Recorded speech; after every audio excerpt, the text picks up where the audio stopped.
Kesia, sudah selesai belum nyetrikanya? Sudah, Ma.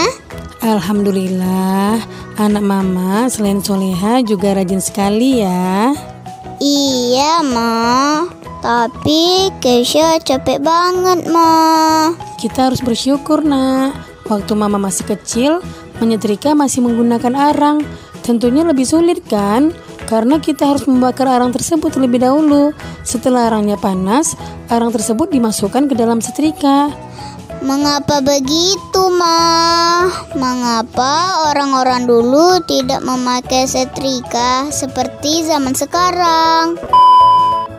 Assalamualaikum warahmatullahi wabarakatuh. Halo anak-anak ibu, apa kabar? Semoga semuanya dalam keadaan sehat ya. Bertemu kembali dengan channel Ibu Amelia Madonna.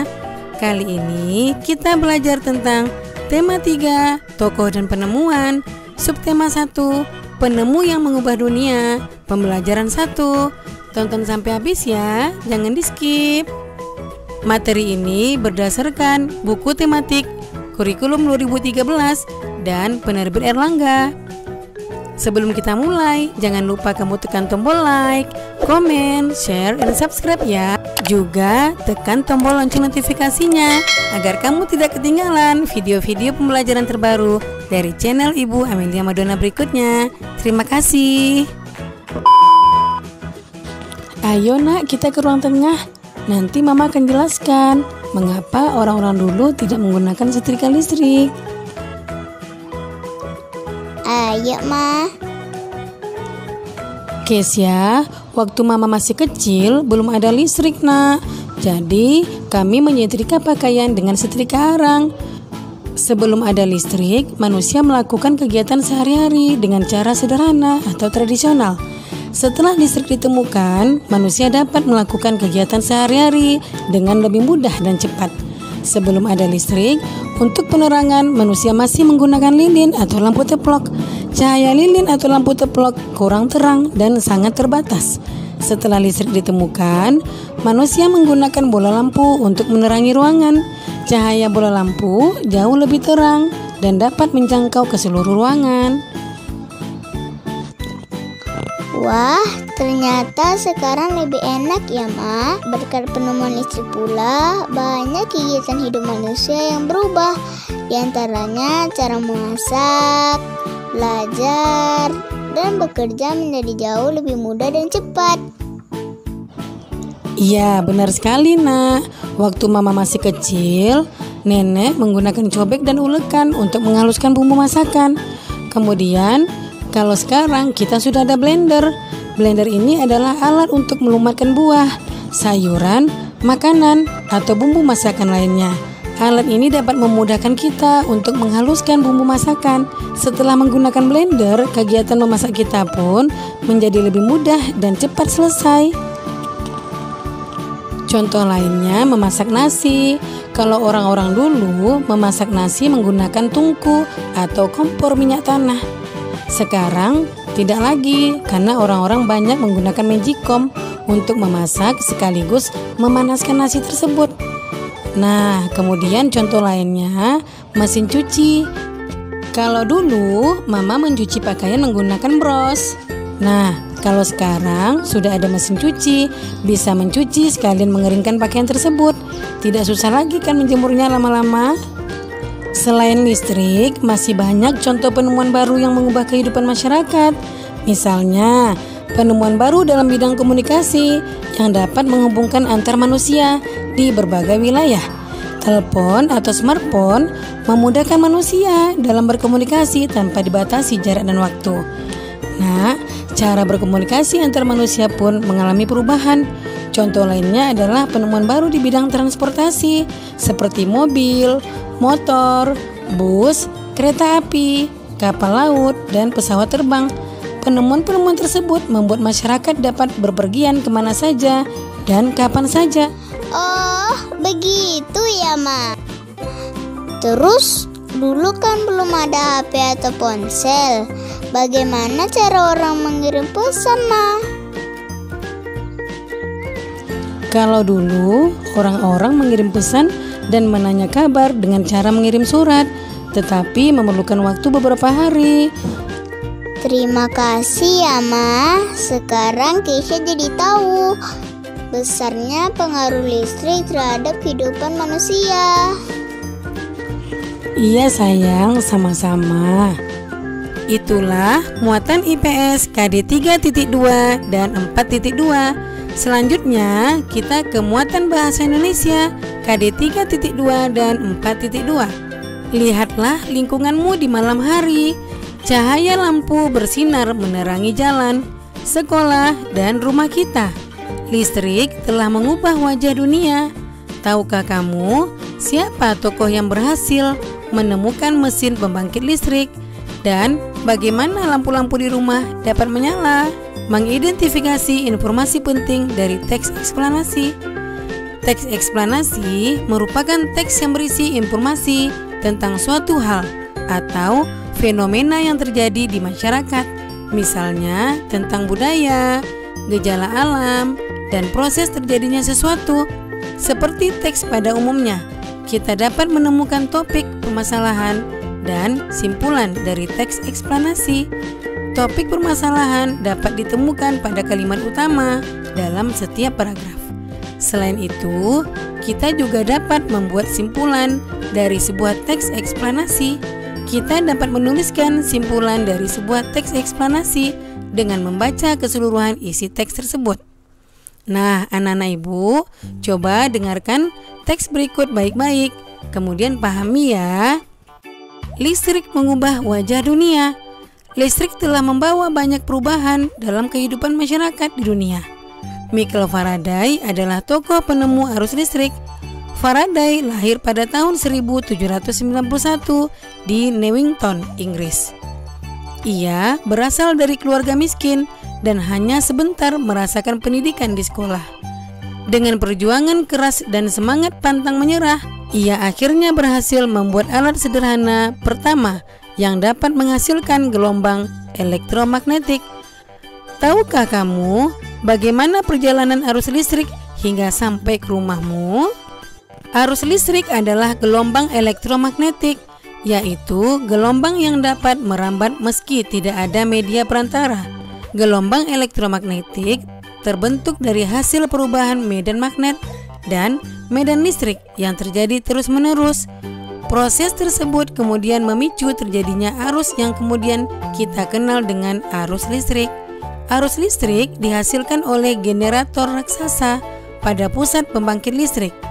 Arus listrik tersebut disalurkan melalui jaringan listrik tegangan tinggi berupa jaringan kabel pada menara-menara tinggi yang menuju ke gardu-gardu penerima di berbagai daerah. Dari gardu-gardu penerima, arus listrik kemudian disalurkan ke rumah penduduk dan berbagai tempat yang memerlukan. Arus listrik yang diterima di rumah kemudian disalurkan melalui rangkaian kabel listrik di dalam rumah. Rangkaian kabel tersebut umumnya berada di atap untuk tempat dudukan lampu atau di dinding rumah untuk sakelar dan colokan listrik tempat menghubungkan beragam peralatan elektronik seperti televisi, kipas angin, dan kulkas. Rangkaian listrik di dalam rumah dapat berupa rangkaian seri atau rangkaian paralel. Rangkaian seri dan paralel merupakan jenis-jenis rangkaian yang dipakai untuk menyambungkan dua ataupun lebih komponen listrik sehingga menjadi satu kesatuan utuh. Bila dilihat dari cara penyusunannya, rangkaian seri disusun dengan cara bersambung atau sejajar dan rangkaian paralel disusun berderet. Contoh rangkaian seri dalam kehidupan sehari-hari adalah lampu senter. Rangkaian yang disusun seri pada lampu senter adalah baterai. Karena hanya terdapat satu lampu pada senter, hal tersebut yang menyebabkan lampu senter menyala sangat terang. Namun baterainya cepat habis. Rangkaian seri dan paralel juga bisa ditemui pada lampu-lampu di rumah. Betapa penting peran listrik bagi kehidupan manusia. Tanpa listrik, tentunya kita akan mendapatkan banyak kesulitan dalam mengerjakan aktivitas sehari-hari. Namun demikian, kita juga harus tetap bijaksana menggunakan listrik dalam kehidupan sehari-hari. Nah, anak-anak Ibu, di sini ada 5 pertanyaan sesuai dengan paragraf masing-masing. Di sini jawabannya ada pada teks yang telah Ibu bacakan tadi. Coba, kalau kamu lupa silakan dengarkan lagi ya teks yang Ibu bacakan tadi. Anak-anak hebat harus semangat. Muatan IPA, KD 3.4 dan 4.4. Rangkaian listrik. Peralatan elektronik yang ada di rumah kita dapat menyala karena adanya arus listrik dan rangkaian listrik. Contoh peralatan elektronik yaitu lampu, senter, dan televisi. Rangkaian listrik tersusun oleh komponen-komponen yaitu sumber listrik, konduktor listrik, dan alat listrik. Selain itu, kita juga memerlukan sakelar, yaitu alat yang dapat menyambung dan memutuskan arus listrik dalam rangkaian listrik. Dalam rangkaian listrik sederhana, sumber listrik misalnya baterai, komponen konduktor misalnya kabel. Nah, amati komponen-komponen yang terdapat pada senter seperti berikut ini. Di sini ada nomor-nomornya ya, Nak. Nah, gambar nomor 1 adalah baterai. Nama komponennya adalah baterai.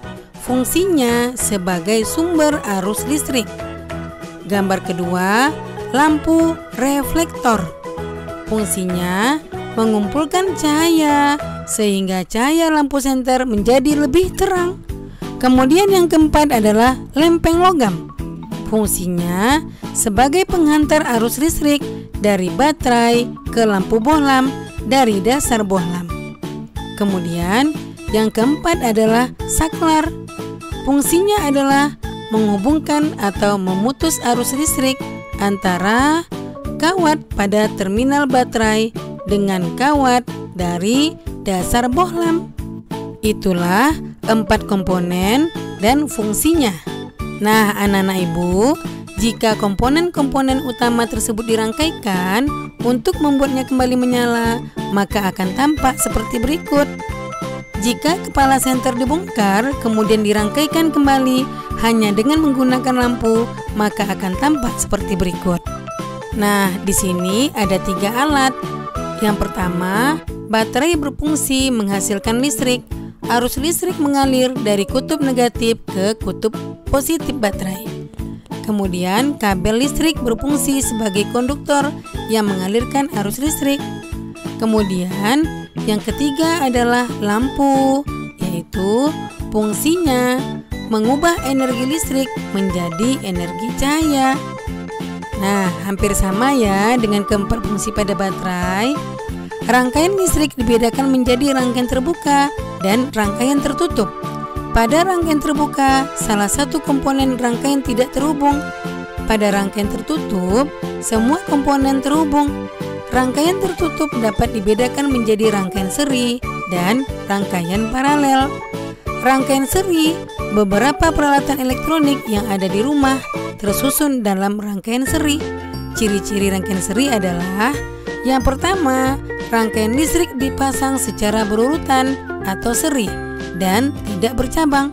Yang kedua, jika salah satu lampu padam, lampu lainnya ikut padam karena aliran listrik terputus.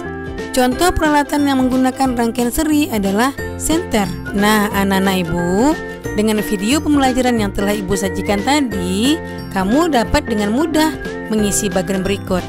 Pada bagian ini ada 2 kolom, yaitu sebelum ada listrik dan setelah ada listrik. Kamu juga bisa bertanya kepada guru dan orang tuamu. Nah, demikian video pembelajaran Ibu kali ini. Semoga bermanfaat ya. Jangan lupa kamu jaga kesehatan, ikuti protokol kesehatan, tetap di rumah, dan semoga wabah COVID-19 cepat berakhir dan anak-anak Ibu bisa datang ke sekolah lagi, bertemu teman-teman dan guru yang dicintai. Sekian, Assalamualaikum warahmatullahi wabarakatuh.